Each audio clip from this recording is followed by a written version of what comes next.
Maintenant, on va justement parler de financement avec vous, Diane Audrey Gacot. Avec ce phénomène en plein essor apparemment sur la toile, il s'agit des plateformes de financement participatif. Alors, de quoi parle-t-on concrètement? Plus souvent connues comme du crowdfunding, ce sont des plateformes justement qui permettent à des personnes comme vous, comme moi, d'investir dans des projets auxquels on croit. Donc vous avez deux types de plateformes. Vous avez ce qu'on appelle de l'equity crowdfunding, c'est un crowdfunding d'investissement. Vous investissez dans un projet, dans une entreprise, et en échange, vous avez des actions. Ce qui permet aux entreprises aujourd'hui en Afrique de se développer. Et à côté, vous avez des personnes qui choisissent d'être mécènes. Et dans ce cas, ils font un don de 5 euros, de 10 euros ou de 100 euros à leur convenance. Aujourd'hui, ça se développe de plus en plus parce qu'on est dans un ère où il y a de plus en plus de start-upers, où l'entrepreneuriat se développe. Alors, on a vu souvent des exemples pour l'enregistrement d'un CD, par exemple, un artiste qui n'est pas connu, qui va lancer un projet de CD sur la toile. Est-ce qu'en Afrique, il y a des exemples très concrets, très représentatifs de ce phénomène? Tout à fait. Nous avons GoFundMe et Fadev, justement, qui sont des plateformes. Une a choisi d'être une equity platform, donc il s'agit de Fadev, qui en fait choisit des entreprises en Afrique francophone, et 15 entreprises par an. Et des personnes ont le choix, en tout cas, d'investir dans ces projets. Donc, vous mettez 100 euros, vous avez 5% à peu près, 5% dans l'actionnariat de l'entreprise.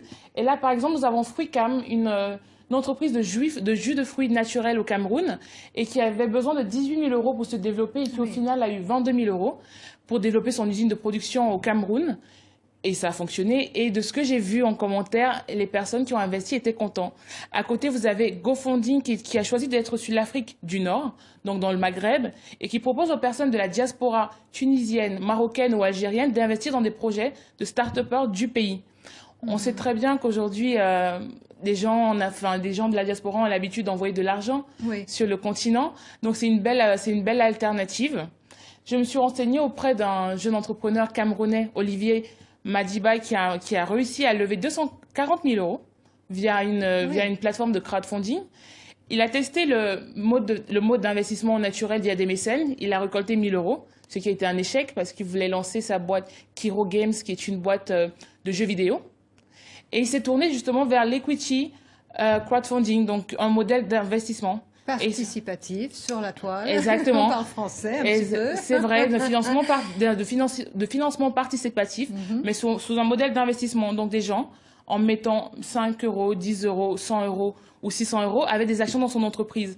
Et il s'est rendu compte qu'au final, il a levé 240 000 euros en choisissant le modèle d'investissement au modèle de financement participatif via des donations. J'allais vous demander, Diane Audrey, quel est l'intérêt pour un entrepreneur de recourir à ce mode de financement plutôt que d'aller voir son banquier?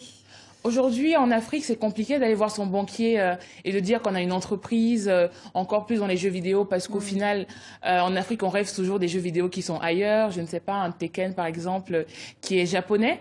Et tout l'enjeu d'Olivier Madiba était justement de se rapprocher de sa diaspora. Donc, il dit que si ça a fonctionné, c'est parce que la diaspora l'a suivi et qu'il croyait en son projet. Et d'après lui, si la diaspora ne croit pas en votre projet et que vous êtes basé en Afrique, votre projet ne peut pas évoluer parce que c'est la diaspora qui a les cartes bleues. Et en Afrique, avec ce problème de bancarisation, il semble un peu compliqué pour les personnes, localement en tout cas, d'investir. Et quel est l'intérêt pour monsieur et madame tout le monde, inversement, donc d'investir de cette manière-là dans un projet? Alors, comme je disais tout à l'heure, c'est justement, généralement, ce sont des personnes de la diaspora qui investissent dans les projets. Aujourd'hui, il y a 30 milliards environ de capitaux qui sont envoyés chaque année sur le continent pour des besoins assez banals, manger, boire. Et aujourd'hui, il y a cette jeune génération qui ne veut plus juste envoyer de l'argent pour que sa famille mange, mais qui veut envoyer de l'argent pour que derrière, un membre de la famille